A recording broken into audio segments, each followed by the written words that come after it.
Hello friends, good to see you again through this video. Today I wanted to talk about this question. How do things that look good to us may turn evil? That's what we wanted to talk. Because most often we think the things that are good to us from our perspective, right? For example, it could be a relationship, or it could be even a job that we are doing, or there are a lot of things that we think from our perspective they are good, but over a period of time we realize that they were not actually good, but there was something bad about them and they begin to hurt us, right? Like, there is a constant hurt that we have to endure because of making the choice.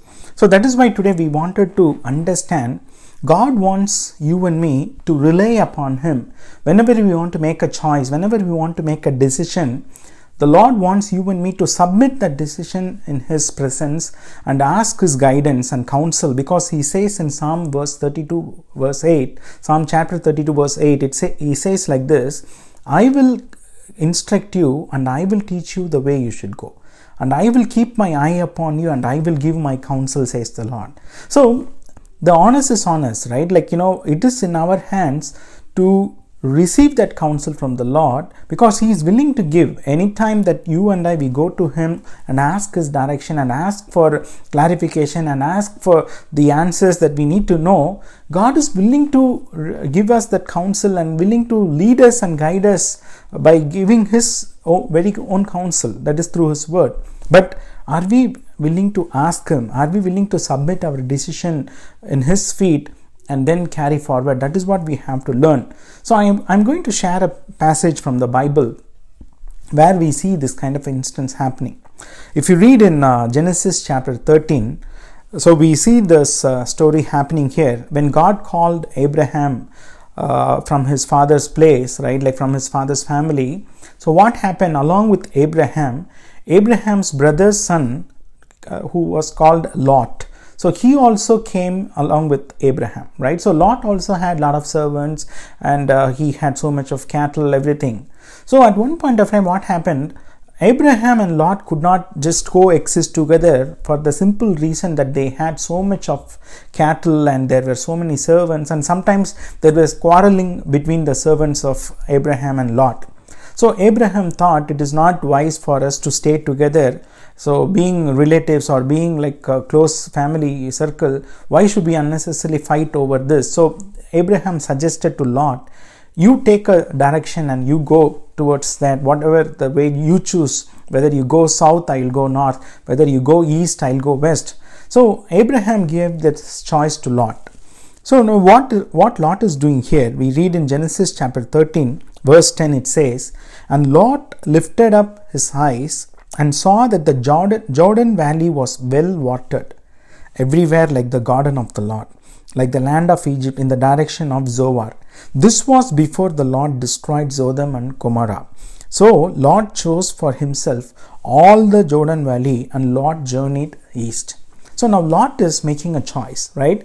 He is making a choice that is very good in his eyes, because he sees the Jordan valley is well watered, is very fertile. So he thinks, I think we won't have any issue if we choose this side of the place. We will have enough of food, like, we are going to do a better life. So that is what his perspective. But the Bible says, the verse says, this was before the Lord had intended to destroy Sodom and Gomorrah. So Lot thought Sodom and Gomorrah would be the best choice, but he didn't know that in a very soon time, those two cities are going to be destroyed by the Lord because of their wickedness and sin. So let's take a moment here and see the same situation in our life also. Most often, this is how we also make choices in our life, right? Whether it's a choice of relationship, or like whether it's a choice of a job or anything for that matter. My dear friends, we need to understand, the Bible very clearly says in Galatians chapter 6 verse 7, do not be deceived, says the word of God. The reason why do not be deceived, it says, God cannot be mocked. It says, for whatever a man sows, he will reap. Which means every decision that we make, it comes with the consequences. It comes with there is something that follows the decision that we make. So when we make the right decision, there are right consequences. But when we make wrong decisions, there are wrong and painful consequences that we need to endure. So that is according to the scripture. So there is no escape for anybody in this, because that is how scripture says it's going to happen to each and every one of us. So the point here is, how many times, like Lot, we also see from our perspective that this looks better choice, this is the best choice that I am going to make, but eventually over a period of time we learn that we had made a wrong choice. Because when Lot went to Sodom and Gomorrah, he had to face a lot of trouble, right? And eventually he lost his wife, and then he had a very bad relationship with his own daughters because of everything that happened there. So if you look at the choice that he made, instead of making the choice on his own perspective, if he had asked the Lord, show me a way, or is this a right choice I'm making, definitely God would have helped him. God would have given him the direction to go to some other place, or to show the direction that he wants him to take. So the question before you and me is also the same. Today, are we going to take our perspective, or are we going to submit our perspective in the hand of the Lord and ask his direction? Because as the verse, as I said, Psalm 32 verse 8, the Lord wants you and me to be led by him. He wants to give us the direction. He wants to give us that counsel. So the question before you and me is, are we willing to take that counsel? Are we willing to ask him that counsel? And once we receive that counsel, are we willing to obey what he has said? So today, my dear friends, God doesn't want you and me to take wrong decisions, make wrong choices and suffer those consequences. Rather than, he wants you and me to walk in the direction that he has for our life, and to walk in the counsel that he gives through his word. Right? His word is the main avenue through which he speaks to you and me. So we have access to his word, and when we give him the time, when we spend that relationship time with him, we can definitely hear God speaking to us and giving us the counsel, giving us the direction, and giving us the clear direction on the way that we have to take. So he doesn't want you and me to unnecessarily suffer consequences and painful things, because the Bible says, Proverbs chapter 10 verse 22, the blessing of the Lord maketh rich, but he adds no sorrow to it.